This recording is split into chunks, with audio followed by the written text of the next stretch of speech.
9:47 p.m. The building shudders once. 9:49 p.m.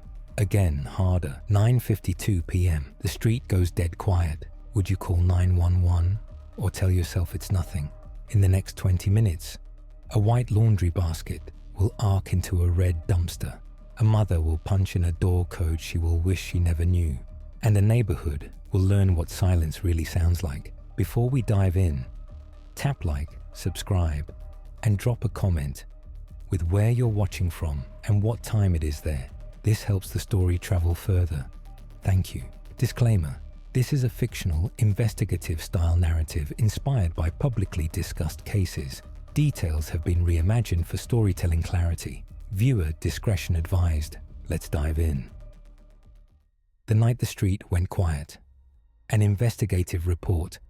I first heard the story, as many people did, through a shaky clip of a 911 call and a few short lines on local news. A mother walked into her daughter's apartment and found a scene that broke a family and shook a neighborhood. The case seemed simple at first, a domestic argument that turned into a murder.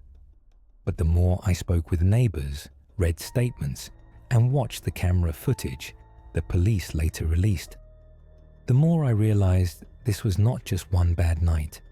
It was a slow train, moving for months, maybe years, and then finally reaching the end of the line.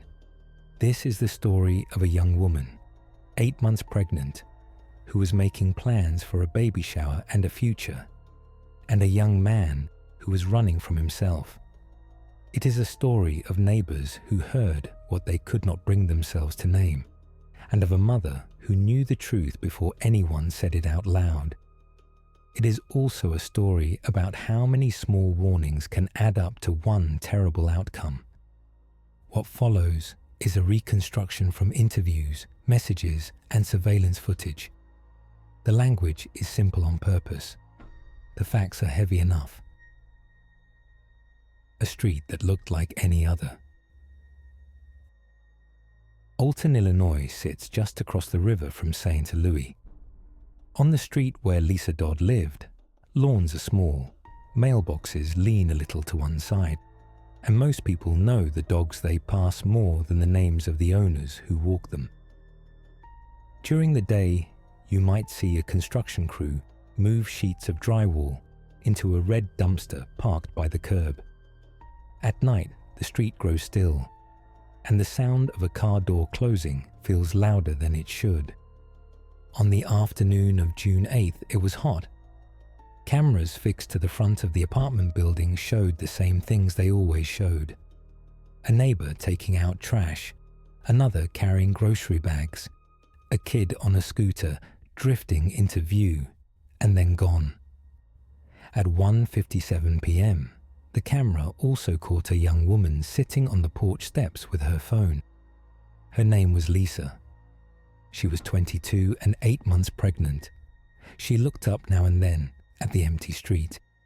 She seemed to be waiting for something that was late, or for something she could not yet name. To people who knew her, Lisa was kind, talkative, and soft around animals. When she was a child, she once wanted donations for a shelter instead of birthday gifts. She graduated high school, worked at a Dairy Queen, and was saving money. Her mother, Heidi, worked in healthcare. They were close. They texted about small things and big ones, about doctor visits and baby names. The baby did not have a name yet, but the family called her Baby Bean. The shower invitations had already gone out. None of that helps you understand the sound the neighbors heard that night. But it's important to say who Lisa was before we talk about what happened to her. The man who drifted. The man in this story is DeAndre Holloway. He was the same age as Lisa. People who knew him say he was charming at times, scattered at others, and lately restless. He moved around a lot, sometimes at his girlfriends, sometimes with family, sometimes with friends. He used substances. He had trouble managing anger. There were reports of arguments and hitting. At Lisa's job, her manager saw black eyes and bruises. She tried to call the police once, but Lisa asked her not to. In the weeks before the murder, DeAndre's messages to a friend grew darker.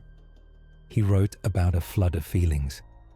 He wrote that he did not know how to let emotions out without snapping or crying. He wrote that he had always been under pressure, even as a kid. The messages sounded like someone who felt a break was coming, but could not ask for help in time or did not know how. His family later said they tried to get him into treatment more than once and were told there was little they could do unless he did something drastic. They did not know how fast drastic was approaching. On June 7th, 2 days before the discovery, DeAndre disappeared for a night. He went off with an uncle. He did not call. He did not come back when he said he would. Lisa was nervous and upset. She told her mother she felt abandoned and then felt guilty for even saying it. That night, just after 1:30 a.m., she took a half-hour drive for no reason other than to calm herself. She came back and slept. By the next morning, he was still not there. She washed her work clothes. She told herself he would show up. She began to message his family. She asked the landlord to check the cameras. That afternoon, an uncle called and said he was bringing DeAndre back. Lisa grabbed her keys and left. The last image. At 9:11 p.m., the building camera saw Lisa return with DeAndre. They walked inside. Nothing looked unusual. There was no shouting in the parking lot, no push, no shove. The door shut behind them. Downstairs, the neighbors were home. They knew the sounds of that apartment by now, the footfalls above their ceiling, the muffled back and forth of people in a rush or in a fight. That night, the sound was different. At first, it was a kind of breathless arguing, not screaming, more like pain forced through a hand clamped over a mouth. Then the whole building trembled, as if someone heavy had fallen or had been pushed. They paused. They waited to see if it would quiet down. They considered going outside to smoke. They had done that before, when the noise upstairs made it hard to think. Then they heard a series of heavy, consistent thuds, one after another, not quick, not chaotic, a rhythm. Like chopping wood, one neighbor would later say. She did not mean it literally, only that the sound had a beat that suggested a tool, a lift, a strike, a pause, and then another strike. The sound stopped. So did the muffled shouting. The apartment stopped shaking. The quiet felt wrong. When you live near a couple who fight, you learn to measure trouble by the silence that follows noise. If it's normal, someone slams a door and comes downstairs for air. If it's worse, you hear crying. If it's worse than that, you hear nothing at all. The neighbors texted their landlord. They watched for lights upstairs. They waited. No one came down. The basket in the dark. Just before midnight, a camera saw a man step out of the building. He had a white laundry basket and wore dark clothes and a face covering. He walked to the car parked by the entrance and stood still, as if he had forgotten something or changed his mind about what to do next. He went back inside. Minutes later, he reappeared with the basket again. He walked out of frame toward the back of a smoke shop nearby. Behind that shop sat the red dumpster the construction crew had been using for drywall and trash. At 12:01 a.m., a separate surveillance camera by the business recorded the white basket arcing through the dark and dropping into the dumpster. A few pieces of clothing followed. The figure stepped back, then slipped away into the shadows of the lot. The next morning, a construction worker arrived and began clearing debris from the site. He noticed the basket and clothes inside the dumpster. He noticed a pair of red shoes with what looked like dried blood. He noticed a small serrated knife, the kind you might use in a kitchen. He did not know what he was looking at, but something told him to walk away and call his boss. By then, the scene had already moved to another location, a quiet apartment 2 blocks away, where a mother was climbing the stairs with a spare key. The call. At around 1 p.m. on June 9th, Lisa's mother, Heidi, arrived at the building. She had not heard from her daughter since the night before. She let herself in. 2 minutes later, other residents were seen cracking their doors and peeking out. Heidi came back into the corridor shaking and dialed 911. The audio is very short. She struggles with words and pronouns. She is both a mother and a witness. She says what she saw, and in the simple words she uses, you can hear how afraid she is to be right. Police climbed the 2nd floor stairs. The apartment door was unlocked. They entered, walked down a short hall, and found a body on the bedroom floor. It looked at first like a head wrapped in a towel. It wasn't. The room was still. There was no weapon. There was no head. The person who had done this had taken it and left. Down the stairs, Heidi sat on the front steps and cried. Officers came and went, quietly asking each other for gloves, for evidence bags, for a notepad. One officer stepped aside and told another to watch the back of the building. Everyone knew the search for one person would start soon. News like this moves fast through a small street. A neighbor called a friend. Another checked on a child playing in the yard. The construction worker, who had already seen too much for a normal morning, told someone about the basket and the knife. Bits of the story floated among the people who lived within 100 feet of the door where officers now stood, writing down times and trying not to look at the bed. A short drive and a haircut. Around 2:30 a.m., hours before the discovery, DeAndre had shown up at a relative's house. He banged on the door. He was nervous, a family member later said. He asked for a shower. He asked for clean clothes. Someone gave him grey sweatpants and a shirt. He went into the bathroom with a pair of scissors and began to cut off his dreadlocks. He had worn them for years and had been proud of them. He said he wanted a fresh start.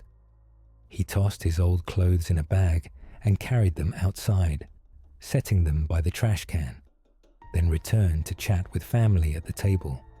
His grandmother noticed he had things that did not belong to him.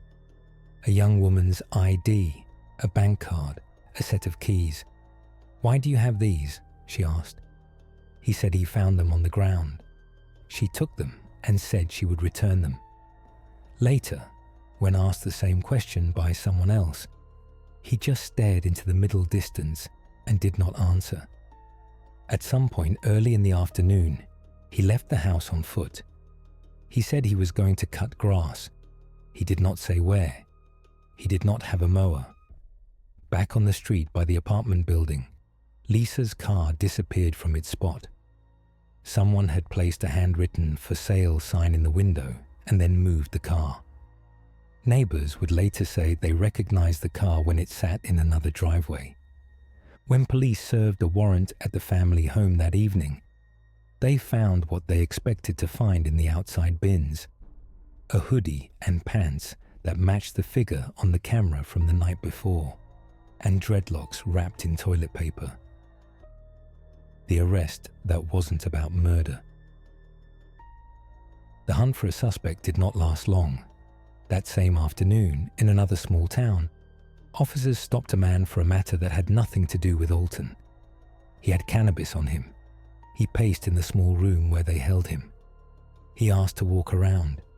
He argued that if he was handcuffed, there was nothing he could do anyway. He wouldn't sit down.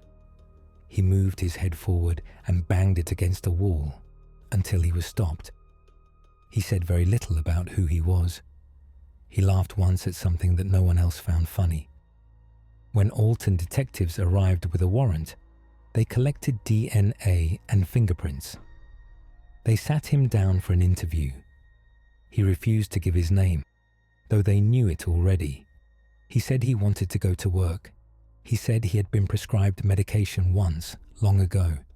He asked for a lawyer. The interview stopped. The charges followed quickly: murder, concealment of a homicidal death, and other counts related to the unborn child and the car. For a time, court dates were delayed. Evaluations found he was not competent to stand trial. Reports described threats he made while in custody, including one eerily similar to the crime itself. Eventually, after treatment and more hearings, the case moved forward. Piecing together the night. When you put all the parts on a table, the sequence is straightforward. 9:11 p.m. Lisa returns home with DeAndre. Around 9:45 to 10 p.m., neighbors hear muffled shouting, a shaking floor, and a string of heavy rhythmic blows, then silence.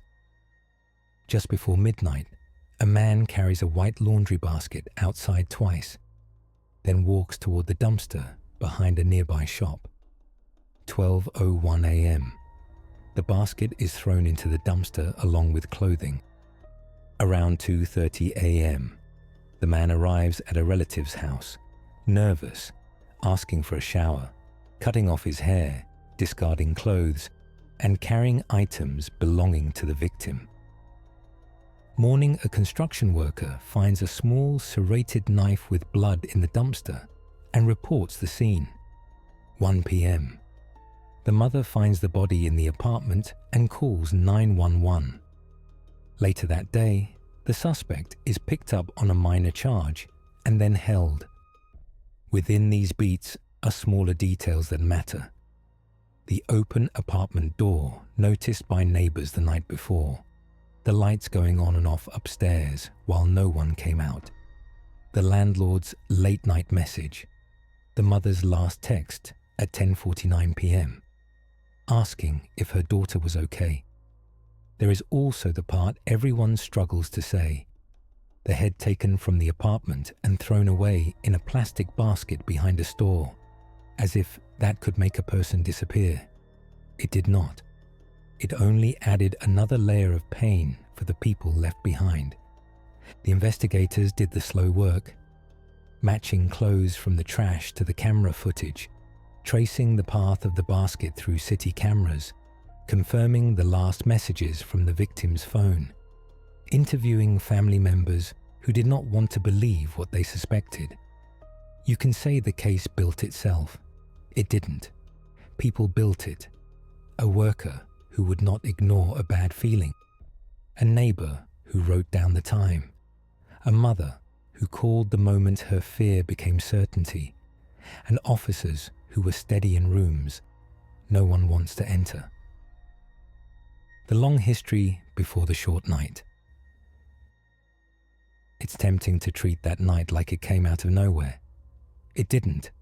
Lisa had shown up at work with marked skin more than once. She offered excuses. The dog jumped. I tripped. Because that is what people in her position often do. She also told the truth sometimes. We argued. He hit me. I'm trying to figure it out. She left and went to her mother's for a while. She came back. The pattern returned. Friends and family have different views on why this happens. Some say love. Some say habit. Some say fear. All three can be true at once. Add pregnancy and stress, and you get a pressure cooker. Add mental illness and drug use, and you get a match. DeAndre's family spoke publicly after the arrest. They said they were ashamed and shocked. They said they loved him, but not what he did. They said they had asked for help for years and were told to wait for something bad enough to justify holding him. A stepfather's video apologies and explanations could not turn back time, but they tell you that even in the house closest to the man at the center of this, there was a sense of sliding towards something they did not know how to stop. This is not a defense. It is part of the picture. In court, the system recognizes mental health and also recognizes harm. In this case, the balance fell the only way it could. a guilty plea, a long sentence, a family left with a room full of baby gifts that no one will use. The courtroom and the numbers. Years are a blunt tool, but they are what the law has. 60 years is what the judge ordered. 30 for murder, 20 for the death of the unborn child, 10 for hiding a homicide to be served one after another. In plain terms, that means at least 52 years before a review is possible. The legal debate around whether an unborn child counts as a separate murder in Illinois met the case halfway. It affected how the charges were counted, not the weight of loss felt in the room. During the hearing, the prosecutor described the last image of the victim alive. The defense spoke of mental illness, medication, and the way anger lives in some people like a second pulse. The judge asked if the defendant had anything to say. He didn't. The victim's mother did. She spoke clearly about patterns, about threats, about the moment when you have to believe a person will do the thing they say. She asked people living with abuse to make a plan. She told them they deserve to live. The room stayed quiet after she finished. People held their breath and then let it out. Reporters wrote down the quotes. A bailiff nodded at no one in particular. The sentence didn't fix anything. It could only mark the harm and keep others safe from the same hands. What the cameras don't show. Surveillance video is clean. It gives you timestamps, angles, shadows on concrete. You can play it again and again. You can slow it down and draw circles on the screen and say, here, at this second, is where the story turns.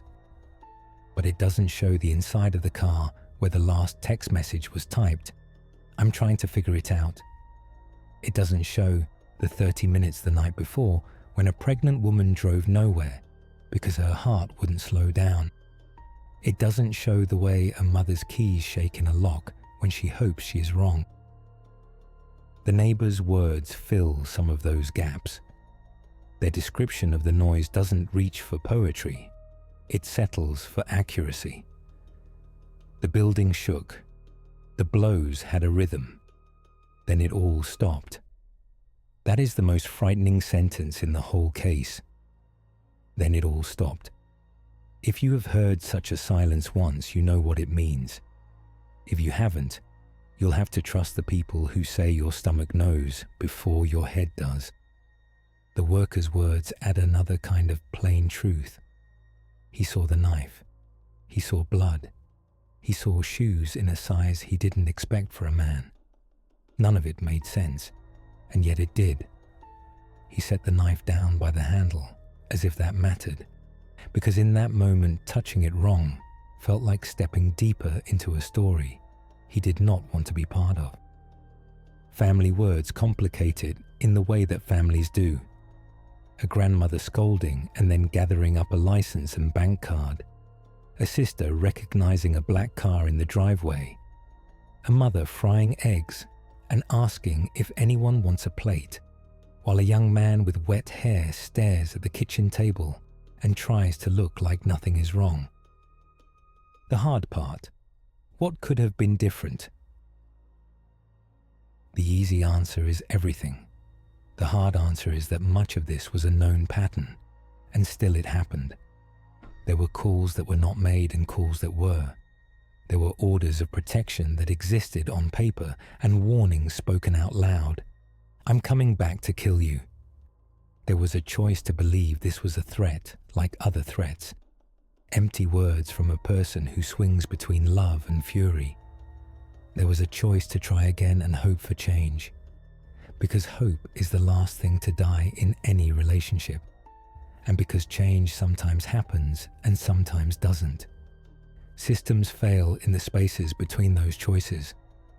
Police can't arrest someone for what they might do. Hospitals can't hold someone forever for saying, I feel like I could snap. Family can't make an adult stay on medication. The people closest to the danger are often the last to leave because leaving is its own risk. Even so, there are lessons. When someone says they will kill you, believe them. When the beat of your life becomes one of fear and apology, step out of that rhythm. If you can't do it alone, ask for help. Friends, family, a shelter, a hotline, a co-worker.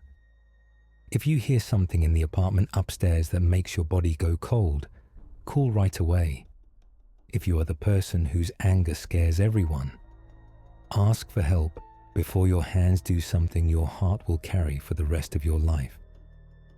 The small things left behind. After a murder, the scene is packaged, labeled, and carried away in boxes. It leaves behind a different scene in a different house, a crib, a stack of onesies in soft colors, a baby book no one finished, a shower invitation pinned to a fridge with a novelty magnet shaped like a cow. People bring casseroles. Someone sets up a donation page. Photos from happier times get moved to the front of the shelf. There is a poem someone posted once about learning to leave and learning to stand on your own. People read it and feel like it had been written for now, even though it wasn't. On the street where the cameras watched, the red dumpster is eventually hauled away. The crew finishes the drywall. Another neighbor moves in. The mailbox is still lean. The dog still barks at the same time every morning. A sticker on a rear window fades in the sun. If you stand there in the afternoon, you would not guess what happened. You would only notice the quiet and think nothing of it. But at night, when the air is still and a door clicks shut somewhere down the block, the silence sounds different to the people who lived through that week. It isn't louder exactly. It just carries weight. Why tell it like this? Some people will say there is no need to retell this story in detail. They are right in one way. Nothing I write changes what happened, but the point of the investigative reporting is not to change the past. It's to draw a map through the places that led us here, so the next time someone sees a sign, they recognize it for what it is. The map for this case looks like this: a long history of small harms that were not small, a set of messages in the days before, a walk captured by a camera, a rhythm of blows that neighbors could not name, a basket in the dark, a mother with a key, a man in a small room asking to pace, a sentence measured in years, and then the longer sentence served by the people left alive. If you are looking for a single cause that explains everything, you will not find it here. The story is not clean. It has many points where a different choice by any person, victim, suspect, neighbor, officer, judge, doctor, might have changed one page or 1 minute. But one truth is clear. When a person's hands have hurt you over time, it is not unthinkable that they will hurt you again. It is thinkable. And that is the thought that saves lives. The end of the street. I leave you with the picture that stays with me most. Not the video of the basket, not the door swinging shut, not the booking photo. It is the image of a porch at 2 p.m. A young woman sits on the step with her hand on her phone and her other hand on her stomach, where a baby turns and presses back. She scrolls. She looks up. She doesn't know she is being filmed by a camera above the door. She doesn't know she is living through the last easy minutes of her life. Everything that follows has been written down and judged and sentenced. Those minutes have not. They are just a quiet afternoon in a small city, the kind that happens every day in every state. They are the reason this story matters. Because somewhere, on another porch, someone is sitting and scrolling and trying to figure it out. And below her, in a downstairs apartment, a neighbor is rinsing a glass at the sink and wondering if a sound means nothing or if it means everything. And down the block, a mother is at a red light in her car, telling herself it's fine, telling herself she will wait until morning to call. If you are any one of those people and you feel your stomach go cold when the room goes quiet, call now. If you are tired of the rhythm and ready to break it, leave now. If you can't leave safely, ask someone to help you plan it step by step. Talk to a friend, talk to a coworker, talk to a shelter, talk to an officer who will listen. And if you are the one whose anger beats like a second pulse and scares you, say the words out loud to a person who can hold them and help you hold yourself still. Because sometimes the difference between a quiet street and a broken one is just a single call. One that comes 5 minutes earlier, one that wakes a neighbor, one that brings a car to a curb before a rhythm becomes a silence that does not end. Your turn. If you were the downstairs neighbor and heard those 5 steady thuds, what would you have done next? And why? Be honest in the comments. Thanks so much for watching/reading. If this story kept you hooked, hit like, subscribe, turn on the bell, and tell me where you're watching from and what time it is right now. Share this with someone who needs the reminder that silence can be a warning.